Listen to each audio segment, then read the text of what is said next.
এই পৃথিবীটা হলো টাকার গোলাম। টাকা আছে তো সব আছে। টাকা নেই আপনার কিছুই নেই।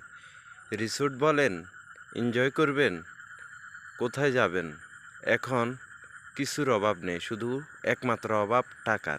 টাকা আছে তো আপনার পৃথিবীতে সব কিছু অর্জন করতে পারবেন। টাকা নেই, আপনার এই সমাজে কোনো মূল্য নেই। টাকার নাম বাবাজি। টাকা আছে তো হাই হেলুর অভাব নেই। টাকা দিয়ে আপনি সব কিছু অর্জন করতে পারবেন। কিন্তু এই সমাজে আপনার যদি পকেট ফাঁকা থাকে, কেউ আপনাকে মূল্য দিবে না। সবাই আপনাকে তুচ্ছ তাচ্ছিল্যতার চোখে দেখবে। এই সমাজ, এই দেশের, এই জাতি, এমন পরিস্থিতি, আপনি যখন নিজে একাকিত্ববোধের ভিতরে থাকবেন, এই জ্বালা যন্ত্রণার ভিতরে থাকবেন, তখন অনুভব করতে পারবেন এই পৃথিবীর মানুষগুলো কত নিষ্ঠুর আচরণ করে। প্রিয় কলিজার ভাই বোন, আসসালাম।